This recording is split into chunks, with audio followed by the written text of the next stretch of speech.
ডিসেম্বরের শীত শুরু হতেই সান্দাকফুতে বরফ পড়া শুরু, আর আমরা সেই ফার্স্ট বরফ দেখতে চলে এসেছি সান্দাকফুতে।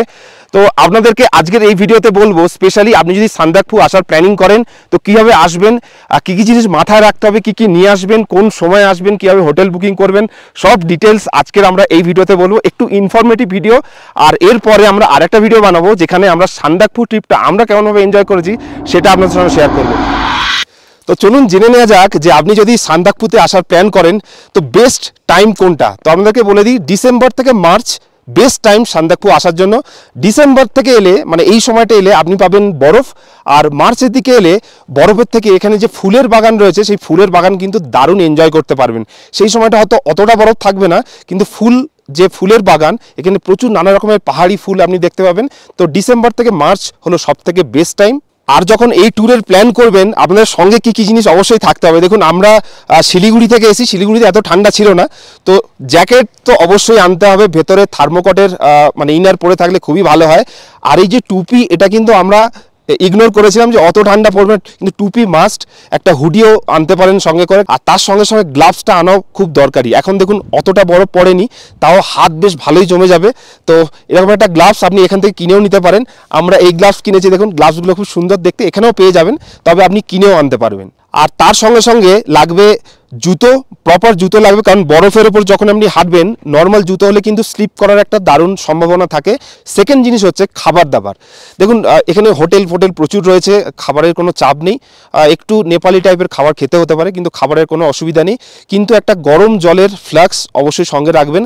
তো ফ্লাক্স নিয়ে এলে আপনাদের একটু বেশি কমফোর্টেবল মনে হবে। আর সান্দাকফু ট্রিপে এলে অবশ্যই ভোটার আইডি বা আধার কার্ড ক্যারি করবেন, কারণ শুরুতে আপনার মানিভঞ্জনে প্রথম আপনাকে জেরক্স কপি জমা করে ওখান থেকে 10 টাকার পারমিশন করাতে হবে। তারপরে সাঙ্গারিলা ন্যাশনাল পার্কের কাছে প্রায় 400 টাকা মাথা পিছু পারমিশন করিয়ে তারপরে কিন্তু আপনাদের সান্দাকফুর দিকে যেতে হবে। তো ভোটার আইডি কার্ড বা আধার কার্ড অবশ্যই আপনার সঙ্গে রাখবেন।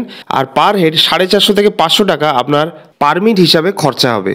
আর ছবি তোলার জন্য ক্যামেরা তো আনবেনই, তার সঙ্গে সঙ্গে মোবাইলও থাকবে। আর মোবাইল কিন্তু এখানে মোবাইলের যে চার্জ খুব তাড়াতাড়ি ড্রপ হয়ে যাবে, কারণ এত ঠান্ডায় মোবাইলের ব্যাটারি বেশিক্ষণ থাকবে না।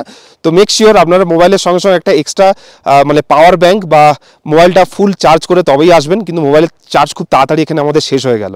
তো সান্দাকফু ট্রিপের জন্য মোটামুটি ব্যাগ ভর্তি করে এইসব জিনিস আনলে খুব কমফোর্টেবলি আপনারা এখানে ঘুরতে পারবেন। এবারে আপনাদেরকে বলবো সান্দাকফু এলে আপনারা কোন কোন জায়গায় ঘুরতে পারবেন। দেখুন, দার্জিলিং হয়েও সান্দাকফু আসতে পারেন, বা যদি শুধু সান্দাকফু আসতে চান তাহলে বেস্ট অপশান হচ্ছে সীমানাতে স্টে করতে পারেন। সীমানা থেকে ডাইরেক্ট কিন্তু আমরা বোলেরো পেয়ে গেছি, যে কিনা ডাইরেক্ট আমাদেরকে সান্দাকফু পর্যন্ত নিয়ে এসছে। অথবা মানিভঞ্জন আসতে পারেন, মানিভঞ্জন থেকেও পরের দিন সকালবেলা এখান থেকে ল্যান্ড রোভারে করে আপনি সান্দাকফু আসতে পারেন। তো মানিভঞ্জন জায়গাটা কিন্তু খুব বড় নয়, ওখানে ভিউ পয়েন্ট হিসাবে খুব বিশেষ কিছু আপনি দেখতে পাবেন না। তো যদি সীমানাতে থাকেন, সীমানা থেকে কিন্তু ইজিলি আপনারা সান্দাকফু চলে আসতে পারবেন। সীমানা থেকে মানিভঞ্জনের ডিস্টেন্স খুব বেশি নয়, 10 থেকে 15 মিনিট। ওখান থেকে এসে আপনি সান্দাকফু আসতে পারবেন। আর ল্যান্ড রোভার যদি আপনি বুক করেন তো ল্যান্ড রোভারের ভাড়া হচ্ছে 5,500 টাকা, মানে পুরো বুকিং। সেখানে আপনারা যদি শেয়ারে আসেন তো একটু কম খরচা হয়ে যাবে। আর যদি সীমানা থেকে ডাইরেক্ট রিজার্ভ করেন, মানে ইন্ডিভিজুয়াল রিজার্ভ, এখানে কেউ উঠবে না, তাহলে আমাদের কিন্তু 6,500 টাকা পড়েছে, 1,000 টাকা বেশি পড়েছে, কারণ আমরা গাড়ি পাচ্ছিলাম না, খুব রাশ ছিল। তো সেজন্য আমরা 1,000 টাকা বেশি দিয়ে 6,500 টাকা দিয়ে মানে আপ ডাউন একসাথে আমরা বুকিং করে নিচ্ছি। আর যদি ড্রাইভার এসে এখানে থাকে তাহলে 1,500 টাকা এক্সট্রা দিতে হবে। মানে ল্যান্ড রোভারের ভাড়া 5,500 টাকা, আর 1,500 টাকা মানে 7,000 টাকা দিলে একদিন স্টে করে ড্রাইভার পরের দিন আবার আপনাদেরকে এখান থেকে নিয়ে যাবে। এবারে বলি এখানকার বেস্ট ঘোরার জায়গা কোথায়। টুমলুং রাস্তাতেই পড়বে, সুন্দর জায়গা। টুমলুংও থাকার জায়গা রয়েছে, সেখানেও খুব সুন্দর ভিউ পয়েন্ট আছে, সেখানেও অনেকগুলো হোমস্টে রয়েছে। আর তার সঙ্গে সঙ্গে অল সানসেট পয়েন্ট আর ফালুটেও ঘুরতে পারবেন সান্দাকফু ছাড়া। সান্দাকফু তো রয়েছে, ফালুটে খুব সুন্দর জায়গা, যেটা সান্দাকফু থেকে আরেকটু দূরে যেতে হবে, সেই রাস্তাটাও খুব খারাপ। ফালুটেও আপনারা থাকতে পারেন। অল সানসেট পয়েন্ট বলে একটা পয়েন্ট রয়েছে, সেটাও ঘুরতে পারেন সান্দাকফু দেখতে এলে।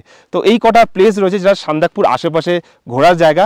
আর এখন যে আমরা বরফ দেখছি, দেখুন বরফের কিন্তু ঘনত্বটা বেশ কম, মানে অল্প অল্প জায়গায় ছড়িয়ে ছিটিয়ে বরফ রয়েছে। আর যখন আপনারা ডিসেম্বরের শেষের দিকে আসবেন, জানুয়ারির দিকে আসবেন, এই জায়গাটা পুরোটাই বরফে ঢাকা থাকে।